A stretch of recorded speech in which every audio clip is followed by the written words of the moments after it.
नमस्कार मित्रांनो, मी शिरीष लाडे. माझ्या यूट्यूब चॅनलला आपलं स्वागत आहे. माझ्या मागच्या बातमी या सदरामध्ये आज आपण एका राजकीय पक्षाची विशेष माहिती घेणार आहोत. मागे 2-3 व्हिडिओ आपण राष्ट्रवादी पक्षावर केले होते, त्याच्याबद्दलचे लेटेस्ट घडामोडी आता पाहतो. मागे तुम्हाला मी सांगितलं की 1 महिन्यापूर्वी सुनेत्राताई पवार राष्ट्रवादी काँग्रेस पक्षाच्या अध्यक्षा यांनी एक नवीन समितीची यादी निवडणूक आयोगाकडे पाठवली. त्याच्यामध्ये पार्थ पवार यांना जनरल सेक्रेटरी केलेलं आहे, यश पवार यांना खजिनदार आणि शिस्तपालन समितीचे चेअरमन केलेलं आहे. ते स्वतः अध्यक्ष आहेत, उपमुख्यमंत्री आहेत. त्याच्यामध्ये जे इतर वरिष्ठ नेते आहेत, प्रफुल्ल पटेल, सुनील तटकरे यांची नावं टाकलेली नाही. त्याच्यानंतर चर्चा झाली, वादावादी झाली, नाराजी नाट्य झालं आणि मग हे त्यांची पदं त्यांना शाबूत तसेच आहेत आणि त्याची पुन्हा आम्ही एक नवीन यादी याला दुरुस्त यादी करून निवडणूक आयोगाला पाठवली. तर त्याला महिना होऊन गेला, ती काही यादी अजून पाठवल्याचं ऐकिवामध्ये नाही. आता विषय काय आहे आता हा समजून घ्या. शेवटपर्यंत व्हिडिओ पहा म्हणजे तुमच्या लक्षात येईल की पार्थ पवारांनी आपली सत्ता गाजवायला सुरुवात केलेली आहे. म्हणजे त्यांचा एक गोड गैरसमज आहे की हा पक्ष म्हणजे आपलं जसं स्वतःचं ऑफिस असतो, कारखाना असतो, आपण पूर्ण मालक असतो, तशा पद्धतीनं हा पक्ष म्हणजे आपण मालक आहोत आणि हे जे आपले 40 आमदार आहेत ते आपल्याकडचे कामगार आहेत. त्याच्यामुळं त्यांना प्रफुल्ल पटेल, सुनील तटकरे, छगन भुजबळ यांचा मान ठेवायला जमत नाही. ते एखाद्या कारखान्याच्या मालकाप्रमाणे वागण्याचा प्रयत्न करतात. परवा दिवशी छगन भुजबळांच्या मंत्रालयामध्ये जाऊन पार्थ पवारांनी त्यांना काही गोष्टींचा जाब विचारला की पुरवठा खातं छगन भुजबळांकडं आहे, त्याच्यामुळं औरंगाबाद, जालना, लातूर या भागामध्ये जो पुरवठा साखळी पाठवावी लागते अन्नधान्याचा पुरवठा, तर त्याचं वाहतुकीचं कॉन्ट्रॅक्ट 4,500 कोटी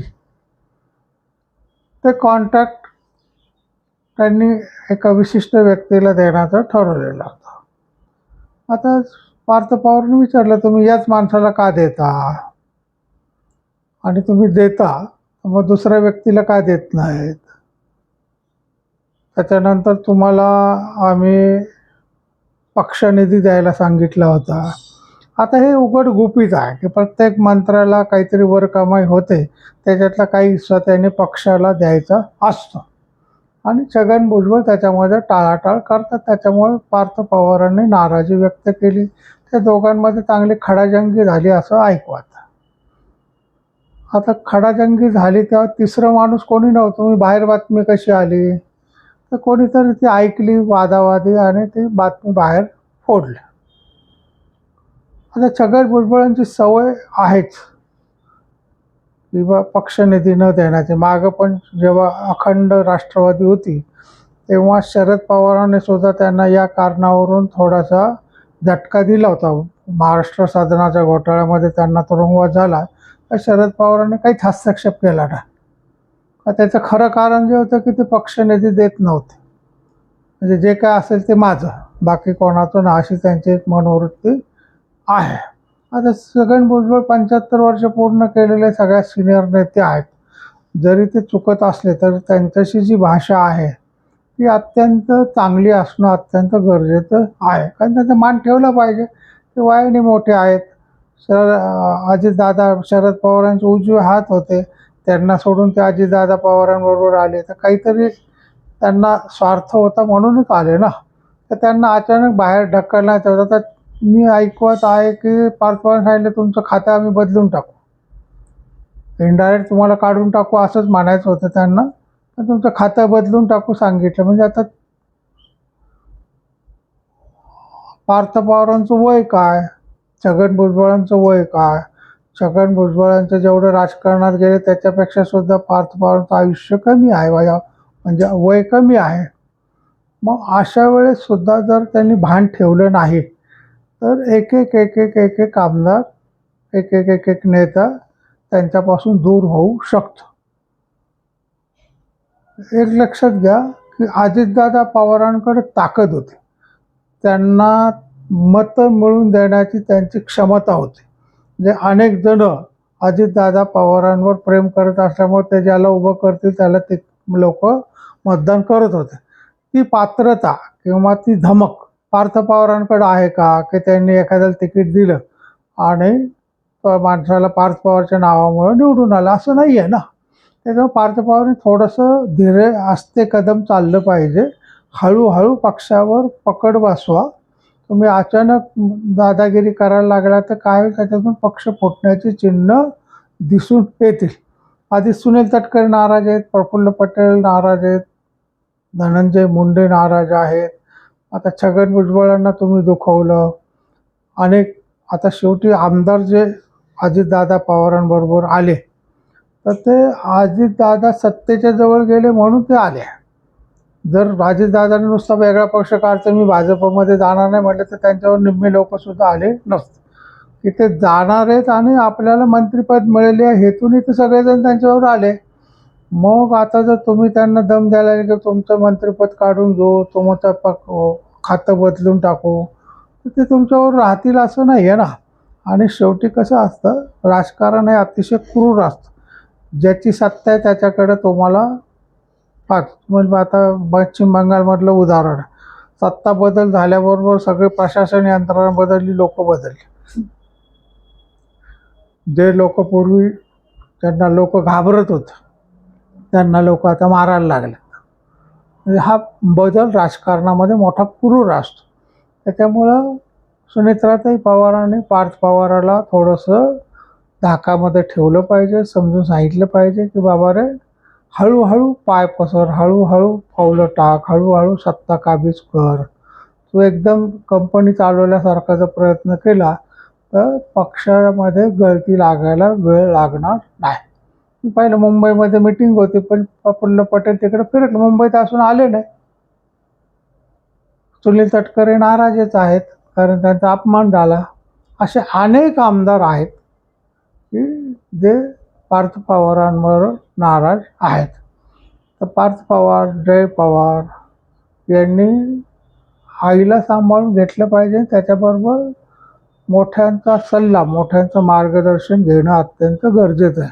हम करोशे कायदा, मी मालक आहे पक्षाचा, अशा भावनेने जर त्यांनी पावलं टाकली तर पक्षाचं नुकसान होण्याशिवाय राहणार. एक लक्षात घ्या, 2029ला भाजप स्वबळावर लढणार आहे. तर कोणत्याही कोबड्या घेणार नाही. कारण अमित शहाने मागच सांगितले आणि सगळ्यांनी देखील ओपन सांगितले की 2029ला आम्हाला स्वबळावर राज्य स्थापन करायचं. म्हणजे शिवसेना आणि राष्ट्रवादीबरोबर ते आघाडी करतीलच असं नाही, किंवा केली तर अगदी थोड्या जागा तुम्हाला देतील. यावेळेस तुमचे 60-65 जागा दिल्या, 40 लोक निवडून आणले, तर पुढच्या वेळेस कदाचित 40च जागा देतील आणि तुमचे 20-25 लोक निवडून येतील किंवा तुम्हाला बरोबर घेतलंच नाही तर तुमच्या नावाने 10-12 आमदारसुद्धा येऊ शकत नाहीत. तर याचं भान सगळ्या राष्ट्रवादीतल्या नेत्यांनी ठेवणं अत्यंत गरजेचं आहे. त्याच्यामुळं राष्ट्रवादी काँग्रेसला पुन्हा एकदा संकटाला सामोरं जावं लागू शकतं. त्यांच्या पक्षामध्ये दुहीची चिन्ह पसरलेली, नाराजी आहे मोठ्या प्रमाणामध्ये. आणि एक तर काय, अजितदादांचं जी पोकळी निर्माण झाली ती सुनेत्राताईंना भरून काढायला थोडा वेळ लागेल. नवीन आहेत राजकारणामध्ये किंवा सत्ता गाजवण्यामध्ये, त्यांना एवढं अनुभव नाही आहे, त्याच्यामुळे त्यांना थोडा वेळ लागेल. तर अशा वेळेस सगळ्यांना धरून राहणं हे अत्यंत गरजेचं आहे. अशा वेळेस जर मुलांनी नाराजते सुरू केले तर हीच लोक, जसं राष्ट्रवादी अजितदादा फुटून बाहेर पडले तसं 40 आमदारातले 30 आमदार फुटून जर भाजपत विलीन झाले, शिवसेनेत विलीन झाले तर तुमची पळताभूत थोडी होईल. माणूस एक ठराविक लिमिटपर्यंतच अपमान सहन करतो, त्याच्यानंतर करत नाही. याचं भान पार्थ पवार, जय पवारांनी ठेवावं. आणि राष्ट्रवादी पक्ष हळूहळू काबीज करण्याचा प्रयत्न करावा, गोड बोलावं, सगळ्यांचं मार्गदर्शन घ्यावं, असा माझा त्यांना सल्ला आहे. मी कोणी मोठा राजकारणी असं नाही, पण जाणवतं आपल्याला की बाबा हे मोठ्यांचा अपमान करतात, हे चांगलं नाही. ज्यांनी पक्ष उभारणीला मोठा हातभार लावला, अजितदादांना मोक्याच्या वेळेस साथ दिली, त्यांचा अपमान होणं मनाला पटत नाही. राष्ट्रवादी पक्षाबद्दल प्रेम आहे म्हणून आपण हा उपद्व्याप केलेला आहे. तर याचा विचार अवश्य माझ्या यूट्यूब चॅनलला तुम्ही सबस्क्राईब करा. सबस्क्राईबच्या शेजारी बेल आयकॉन आहे, चिन्ह आहे घंटेचं, त्याच्यावर करा म्हणजे येणारे पुढचे व्हिडिओ तुम्हाला आवडतील. म्हणजे सबस्क्राईब पण करायचं, बेल आयकॉन पण दाबायचा. आणि हा व्हिडिओ तुम्हाला आवडला तुमच्या इतर ग्रुपमध्ये, व्हॉट्सअप ग्रुपमध्ये, फेसबुकला तुम्ही अवश्य टाका. लाईक करा, सबस्क्राईब करा, शेअर करा. रामकृष्ण.